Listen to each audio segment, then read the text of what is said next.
السلام علیکم سامعین، 24 شعبان المعظم اور 13 فروری ہے۔ خبر کا عنوان ہے بنگلہ دیش انتخابات۔ بنگلہ دیش میں کل ووٹنگ ہوئی تھی اور ووٹنگ کے فوراً بعد ووٹوں کی گنتی شروع ہو گئی تھی۔ ابھی تک جو خبر آ رہی ہے اس کے مطابق بنگلہ دیش میں طارق رحمان کی پارٹی یعنی BNP، جو بنگلہ دیش نیشنل پارٹی کے طور پر جانی جاتی ہے، اس کو اکثریت حاصل ہو گئی ہے، جبکہ وہاں کی جماعت اسلامی دوسرے نمبر پر ہے۔ عرض ہے کہ جماعت اسلامی کے ساتھ مزید 9-10 پارٹی کو اتحاد تھا۔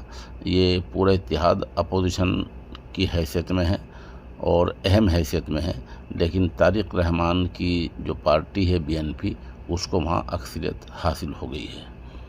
اس طرح شیخ حسینہ کی تختہ پلٹنے کے بعد اور وہاں سے بھاگنے کے بعد یہ وہاں پہلا چناؤ ہوا ہے اور یہ بہت زبردست نتائج کا حامل ہوگا۔